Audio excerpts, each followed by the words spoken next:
Once upon a time there was an old cat called Mrs. Tabitha Twitchit, who was an anxious parent. She used to lose her kittens continually, and whenever they were lost, they were always in mischief. On baking day she determined to shut them up in a cupboard.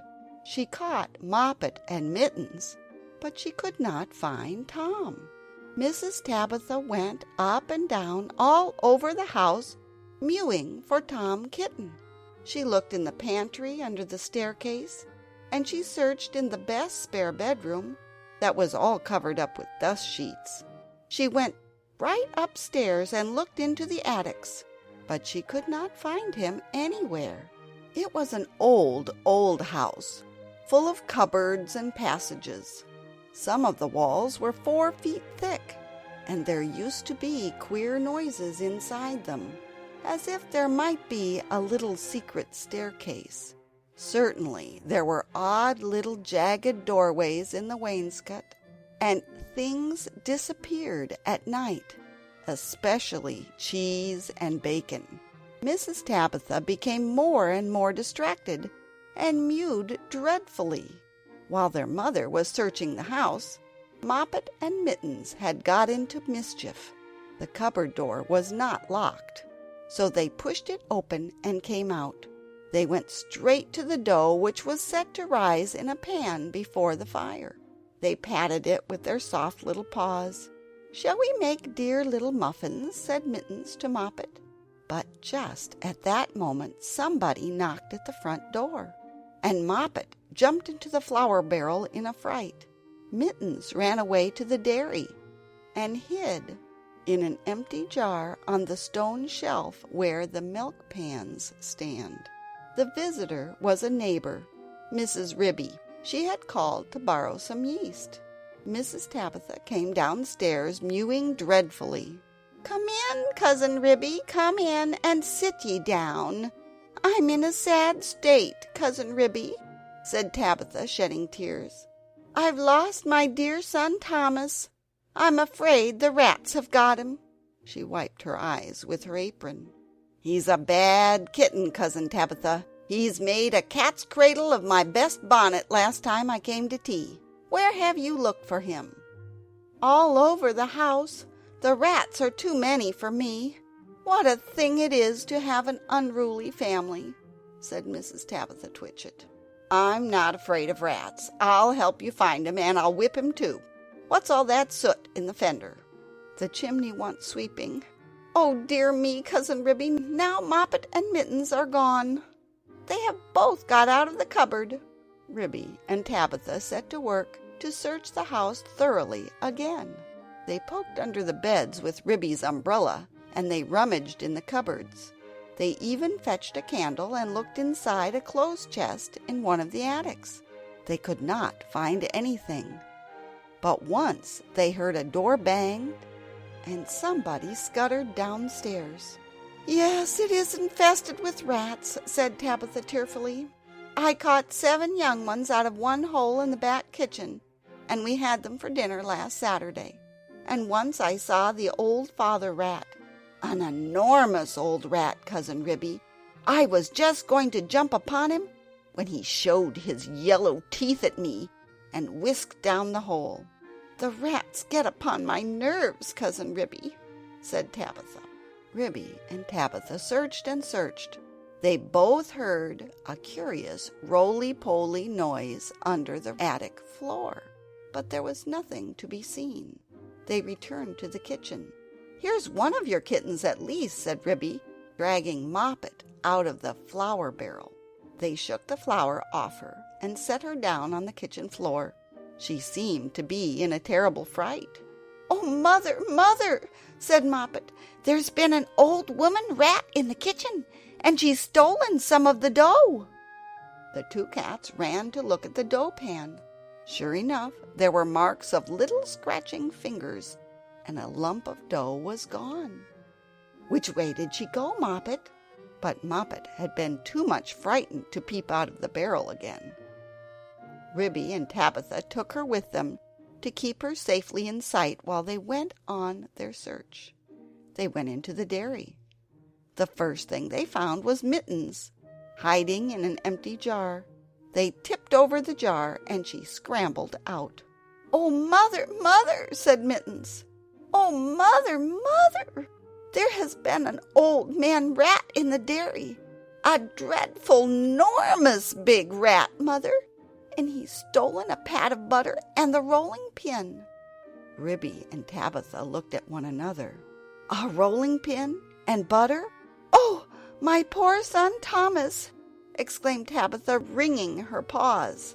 "A rolling pin?" said Ribby. "Did we not hear a roly-poly noise in the attic when we were looking into that chest?" Ribby and Tabitha rushed upstairs again. Sure enough, the roly-poly noise was still going on, quite distinctly, under the attic floor. "This is serious, Cousin Tabitha," said Ribby.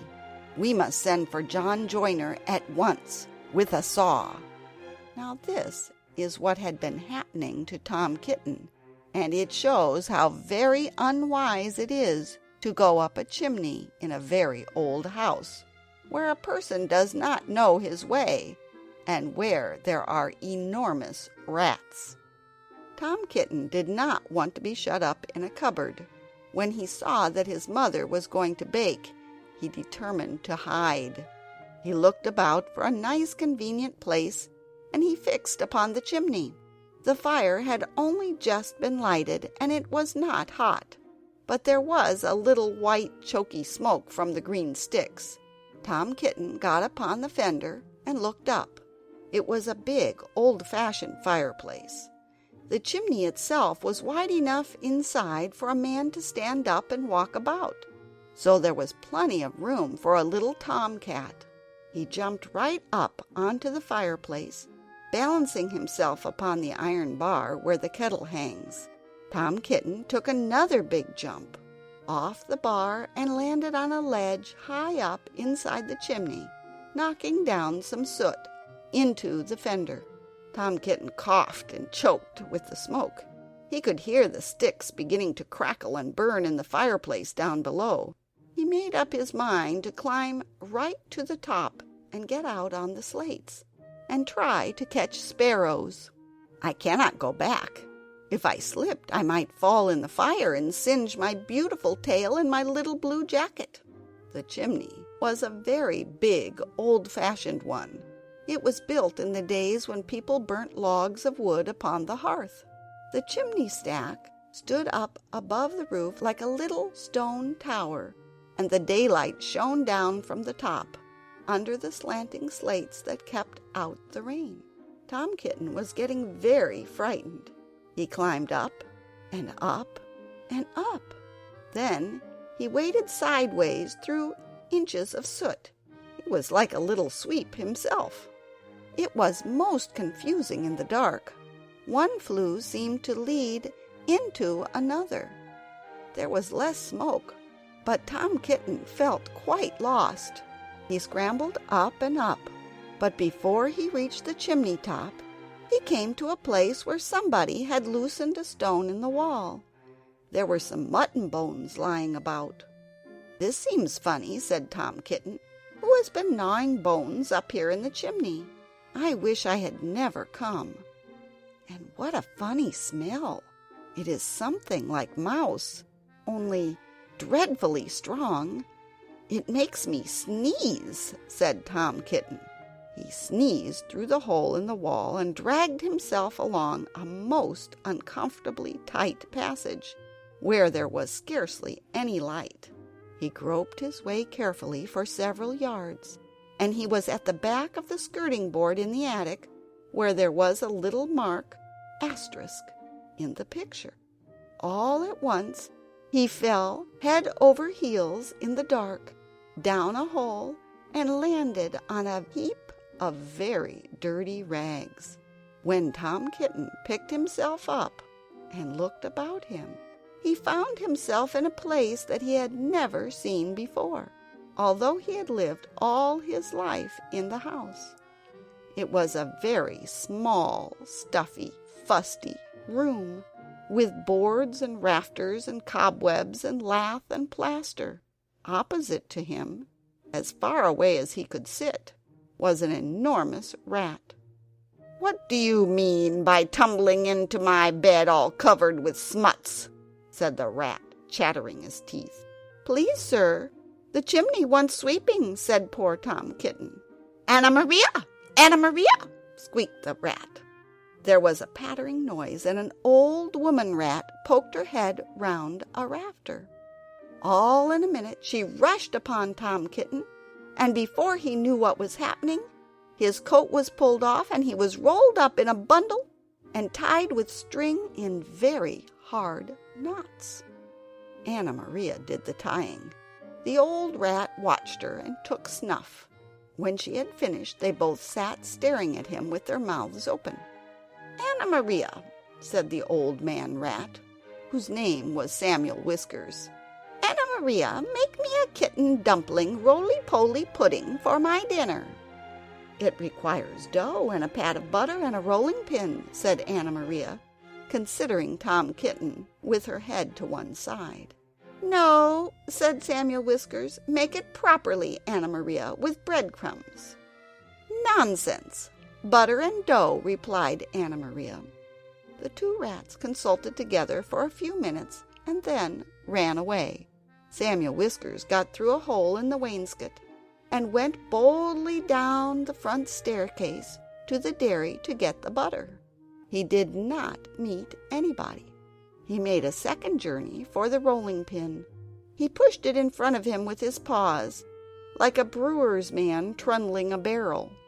He could hear Ribby and Tabitha talking, but they were too busy lighting the candle to look in the chest. They did not see him.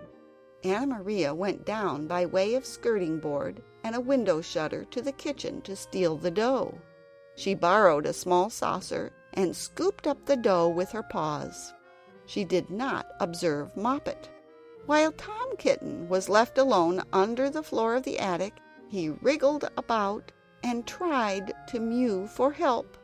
But his mouth was full of soot and cobwebs, and he was tied up in such very tight knots he could not make anybody hear him, except a spider who came out of a crack in the ceiling and examined the knots critically from a safe distance. It was a judge of knots, because it had a habit of tying up unfortunate bluebottles. It did not offer to assist him. Tom Kitten wriggled and squirmed until he was quite exhausted. Presently the rats came back and set to work to make him into a dumpling. First they smeared him with butter, and then they rolled him in the dough. "Will not the string be very indigestible, Anna Maria?" inquired Samuel Whiskers. Anna Maria said she thought that it was of no consequence, but she wished that Tom Kitten would hold his head still, as it disarranged the pastry. She laid hold of his ears. Tom Kitten bit and spit and mewed and wriggled, and the rolling pin went roly-poly, roly, roly-poly, roly. The rats each held an end. "His tail is sticking out. You did not fetch enough dough, Anna Maria." "I fetched as much as I could carry," replied Anna Maria. "I do not think," said Samuel Whiskers, pausing to take a good look at Tom Kitten, "I do not think it will be a good pudding. It smells sooty." Anna Maria was about to argue the point when all at once there began to be other sounds up above. The rasping noise of a saw, and the noise of a little dog scratching and yelping. The rats dropped the rolling pin and listened attentively. "We are discovered and interrupted, Anna Maria. Let us collect our property and other people's and depart at once. I fear that we shall be obliged to leave this pudding, but I am persuaded that the knots would have proved indigestible, whatever you may urge to the contrary. Come away at once and help me tie up some mutton bones in a counterpane," said Anna Maria. "I have got half a smoked ham hidden in the chimney." So it happened that by the time John Joiner had got the plank up, There was nobody here under the floor except the rolling pin and Tom Kitten in a very dirty dumpling. But there was a strong smell of rats, and John Joiner spent the rest of the morning sniffing and whining and wagging his tail and going round and round with his head in the hole like a gimlet. Then he nailed the plank down again and put his tools in his bag and came downstairs. The cat family had quite recovered. They invited him to stay to dinner. The dumpling had been peeled off Tom Kitten and made separately into a bag pudding with currants in it to hide the smuts.